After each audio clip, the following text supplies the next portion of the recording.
现在开始看《咳论篇》第38，就是《黄帝内经》第38篇，专门讲咳嗽。好，那这个皇帝说，那咳嗽就是肺了，对不对？那齐伯说啊，不对，五脏六腑都会让人咳嗽，不单单是肺。好，所以我们如果说光是咳嗽看肺，那就不对。好，那有非常多种各种不同的咳嗽的症状。好，那齐伯就解释：皮毛者，肺之合也，肺主皮毛。好，那如果是肺咳的话，皮毛先受气，好，这个邪气呢，再慢慢顺着经络跑到肺里面去，好，这才是好肺咳。那如果当好这寒气呢，一种是从表的经上进来，会造成咳嗽；还有呢，你吃冷的。好，吃冷的食物好下去，那这个冷气呢，寒气胃里面的寒气呢，也会顺着这个脉好跑到肺里面去，就会造成肺寒。这个呢也会生咳。好，所以肺寒，肺常态是这样子。好，所以你读《黄帝内经》，你一定要了解什么叫做常态。好，就正常。什么叫正常？那心和这个心是火，肺呢是金，存在于金和火之间的关系，生克，它两个相克，克就是互相牵制，在平衡的状态之下的时候，这是心是火，肺是好。肺如果是寒的，心是热的，这两个才能平衡嘛，寒热才能平衡。那如果有一天呢，太冷了或者太热，哦，那在火上，你这个肺里面太热了，那心本来就是热，热加上热就是过剩了，啊，那寒呢太寒了，啊，太冷了，啊，就会造成寒，就会造成肺寒。所以说寒的进来的状况呢，有从皮肤表面上感到风寒，然后沿着经络跑到肺里面，还吃冷的东西，好，所以经常食物热着吃，好，吃冷的东西也会造成肺寒，这个呢，好，就会有造成肺咳。啊，当然我们也有热的咳嗽，好，但是表面上热它皆生于寒，哦，那因为每一个人的身体的体质不一样，就造成呢表面都是寒的，但里面有的人是里面是寒的，里面有些人呢里面是热，好，不一样。那五脏呢各以其时受病，啊，那平常我们五脏呢，好，肝心脾肺肾，我们落上去春夏长夏秋冬，这是按照时节，好来受病。好，那如果是你不是按照这个时节来受病的时候，比如说春天是肝咳，夏天是心脏咳，啊，秋天是肺咳，冬天是肾脏的咳，啊，结果你看到夏天的时候跑出来肾脏的咳，那这就不是因为节气转换而造成的病，而是内脏传出来的。好，他讲的就是这个意思。非其时，不是按照次之的节气来，好，各传与之，就是从别的脏传进来的。所以人和天地互相是好，就相融合的。所以五脏各以治时，哈，感于寒则受病。那轻微的呢，就是咳嗽；严重的呢，就会有下泻，还有甚至于有痛的症状出现。好，那比如说呢，秋天的时候，好，肺先好，秋天的时候肺先受邪，春天的时候肝先受邪，夏天的时候心受邪。好，这个好，承治阴就是讲太阴脾脏，好，这个脾先受邪，好，冬天肾受之。那这个是按照四时的节令好产生的那咳嗽，啊，你就记得。不按照四时节令产生的咳嗽，它就是内脏传来的。那皇帝就问啦，那你怎么区分它呢？好，那就齐伯说用症状就可以区分。好，我们五脏的咳显现出来各种不同的症状。好，第一个，齐伯说肺咳的症状呢，咳而喘息有声音的。好，因为肺本身在肺法向天目里面，肺叶在好伸张，在张卷。你咳会有声音，好，而且会有喘气，好，严重的时候会咳出血来，因为比如你咳得很用力的时候，它支气管会破裂，会咳出血来，这个是严重但心脏的咳呢就不一样了，心脏的咳呢，咳了以后，咳嗽的同时心脏会痛，同时喉咙里面好像就会有东西梗到一样，严重的时候，咽会肿，喉会有悲的现象，喉就会有堵塞，堵塞的现象，这个是心脏咳的症候。肝脏咳呢，这个两胁，肝在两胁的部位嘛，我们是胸胁的两胁下痛，严重呢不可以转动，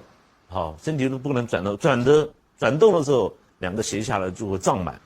这是肝脏，我这里简单介绍一下喉咙。我们这个喉咙的病，这个整个喉部的位置，整个颈项的位置，我们人有4个海，脑部呢是水海，后面我会再详细介绍。喉咙这个地方呢是气之海，所以我们这个12经络呢，它是像水一样，12条大水，所以要汇在这个水会归于海嘛，终归于海。那脖子这个地方就是气之海，所以一般气有病的时候，都会影响到这个喉咙，喉咙。那皮咳的症状呢，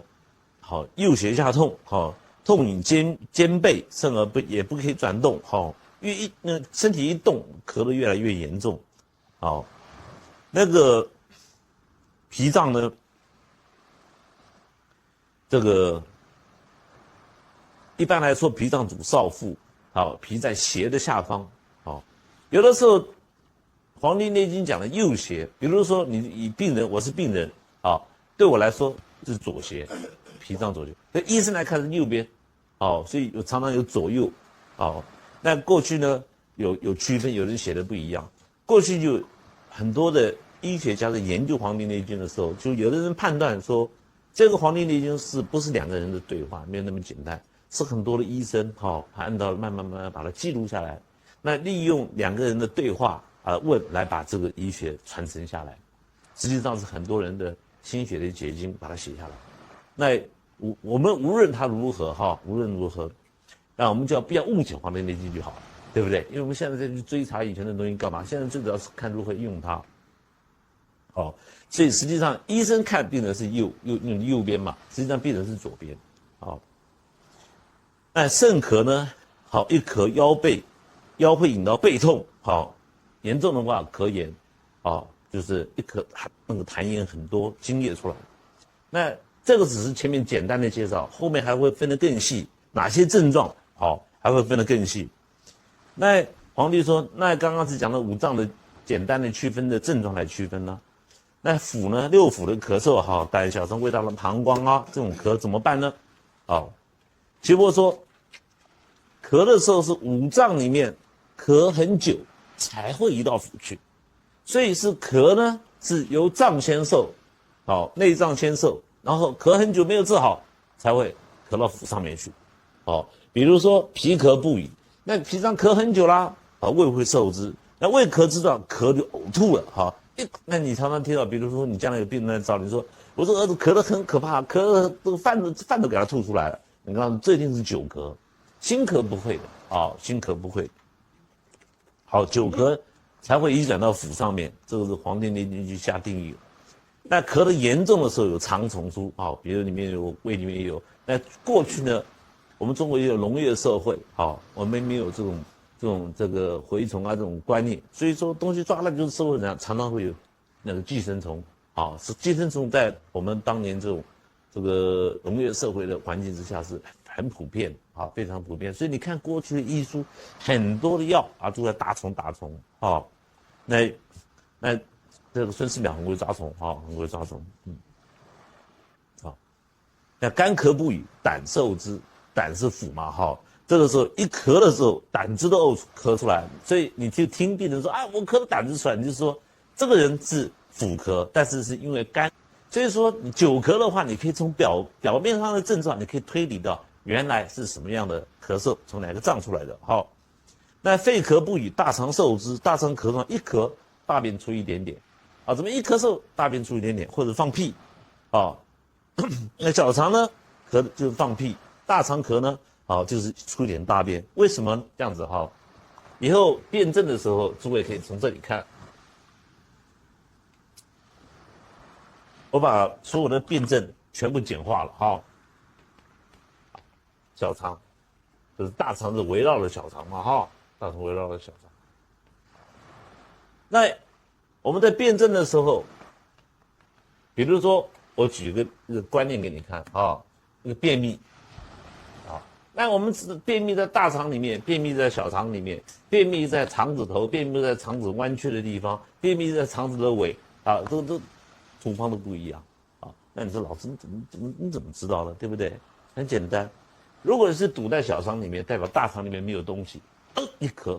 屁放出来，所以小肠咳嗽是放屁嘛。那大肠里面都堵到，你一咳嗽大便出来一点点，大肠嘛，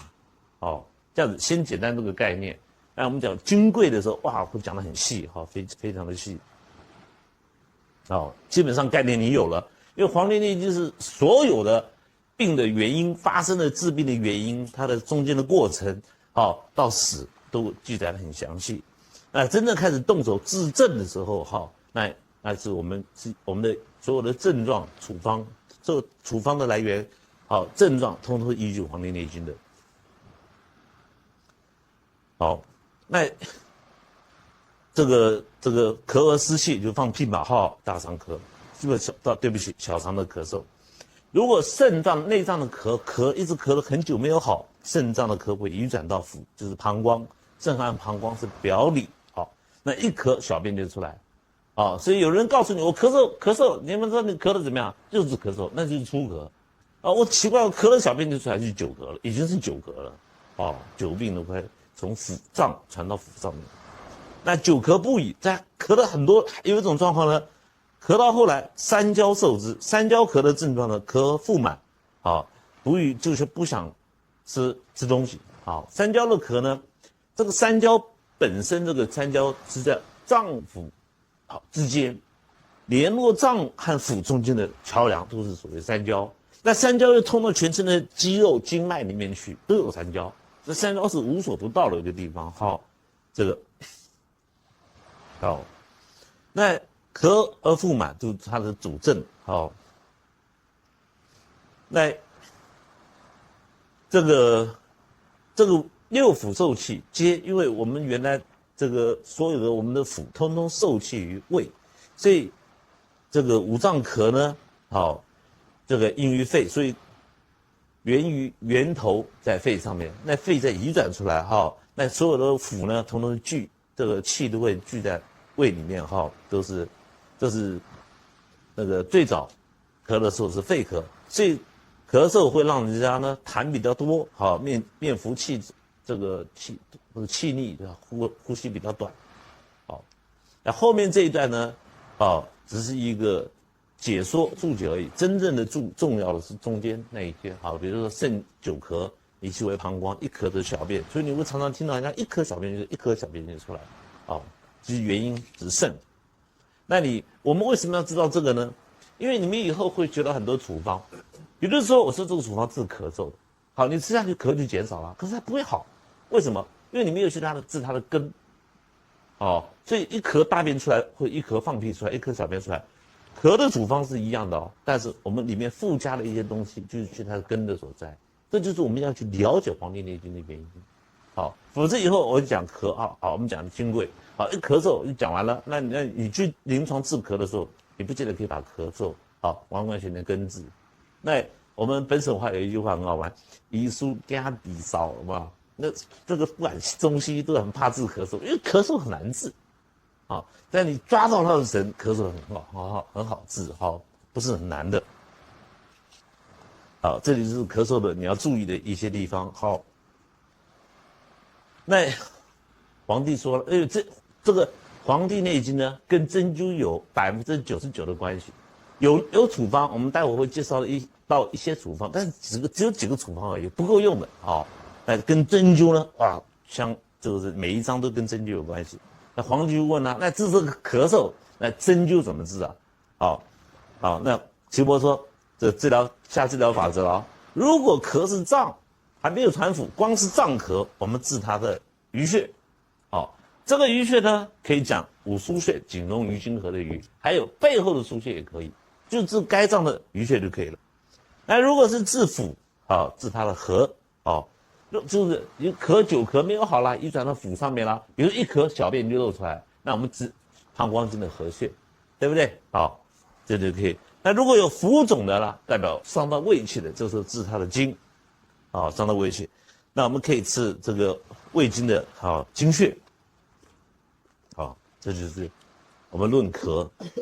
因为《黄帝内经》里面讲了，我就是病理学、生理学，它的病的原因是什么？到现在为止呢，西医对病的原因并搞不清楚，所以我心里很清楚西医怎么回事。每次病人来说，医生跟我说我是什么病，我说那医生有没有跟你讲怎么来的？没有，那你医生错了，我告诉你怎么来的。我常常讲，医生病人说你那么厉害，我说对啊，我告诉你怎么来，我讲给他听，这是我，他就像他这样子。那西医都是事后发病的时候看到了，可是你就问他病源从哪里来，他不知道。所以我临床上，我常常以后你们会听到，常常跟病人说，你的医生不知道你哪里来，对不对？对啊，要知道你哪里来，早就把你治好了嘛。所以他讲了一大堆名词没有用如果这个名词都是对的，那你就好了。那你讲红斑性狼疮讲了很多，那你如果医生真的知道什么是红斑性狼疮，就把你治好了，知道病怎么来的，对不对？那讲到为什么讲这个名字出来，他只要告诉你，就是说我很懂，对吧？你花钱你不会白花，终于我查到你什么病，然后治没治对不对？我告诉你怎么来的。我常常跟病人是这样讲，病一定有因，所以你如果《黄帝内经》很熟的时候，查病因就查到了。那我们这里强调一下，为什么我说很早从头到尾一直在说艾滋病不会死人，因为我看过的艾滋病全部症在阳明，阳明无死症所以不会死，也就是说不吃药就会好，可是西医不同意西医是希望，西药厂是希望所有人都生病，他才能赚钱对不对？所以他硬说会死，结果病人把病人搞死，就吃西药搞死掉，以后你们会看到一些案例，基本上我们在讲。上行讲军贵的时候，会讲很多的症状出来，辩证法，我们的治疗的手法，那临床的时候我会介绍一些案例给大家听。所以艾滋病人来，我一开个白虎汤，他吃下去，当场10几年没那么好过，这是白虎。